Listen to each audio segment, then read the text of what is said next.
In the ever-churning world of the young and the restless, absence can be just as powerful as presence. For months now, one name has echoed through Genoa City's boardrooms, living rooms, and whispered confrontations: Summer. The problem? She's nowhere to be seen.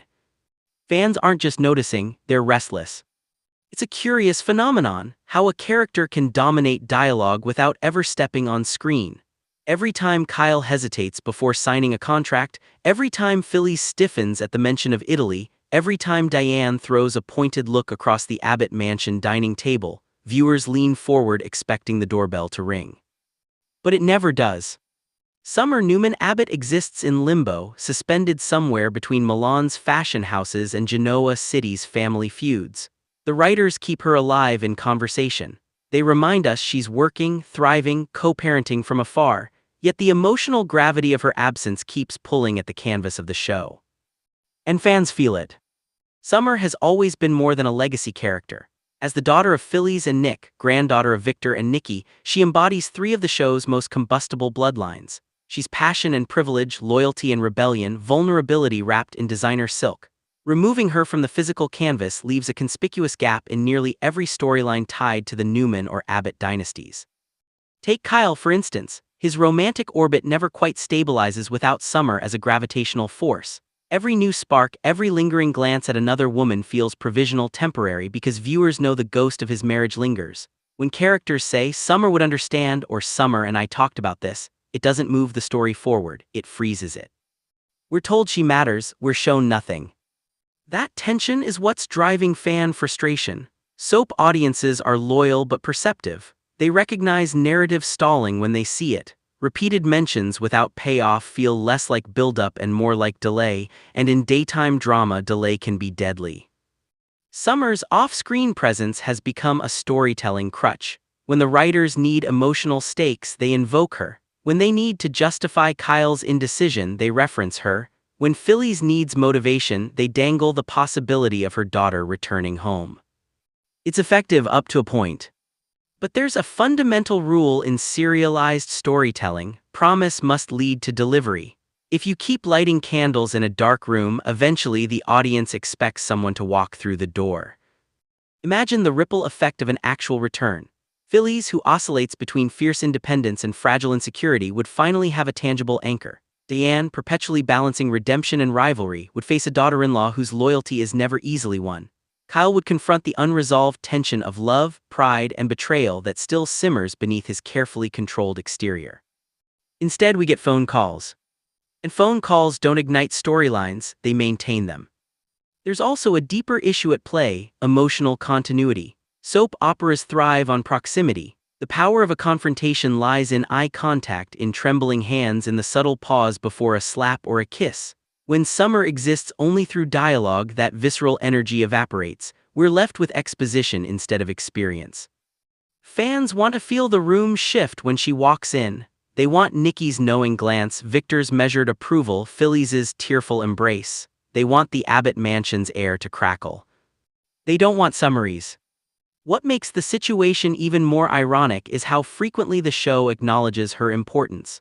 Characters discuss her career triumphs, her role as a mother, her connection to Harrison. It's as though the script is insisting, "She matters, we promise." And the more it insists, the more viewers question why she's absent. Because if she matters that much, why isn't she here?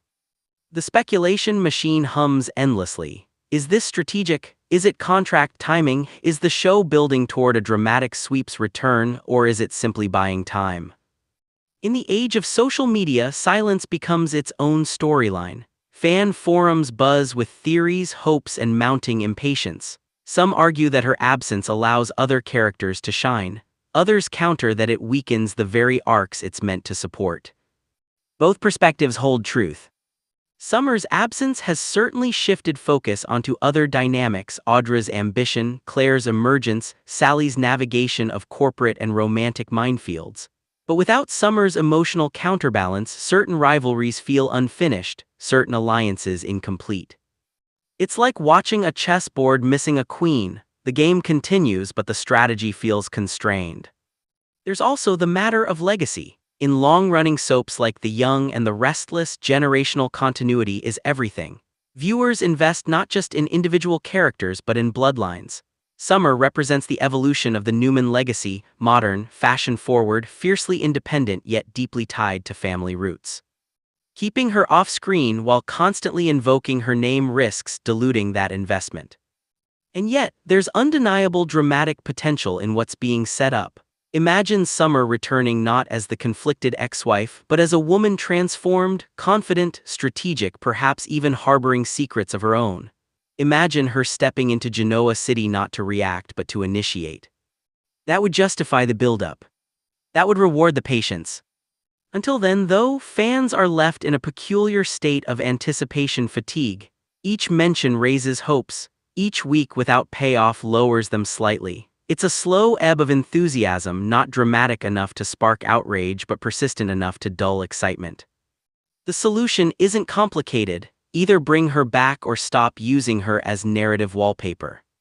Let Kyle move forward decisively. Let Phyllis find new motivations. Let Diane and the Abbotts chart fresh territory, or let Summer stride through the door and reclaim her space. Soap opera storytelling is a delicate dance between longing and fulfillment. Teasing is powerful, but only when it leads somewhere. Right now, Summer exists in a perpetual tease, a promise suspended midair. Fans don't just want her mentioned.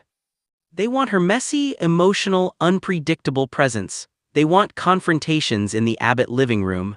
They want heartfelt reconciliations. They want scheming over cocktails at society. They want tears, laughter, fury, forgiveness. They want story. Until that happens, every reference to Summer will carry a hint of frustration, because in Genoa City, words alone aren't enough. And in the world of the young and the restless, the only thing more dramatic than a shocking return is a long-awaited one that never comes.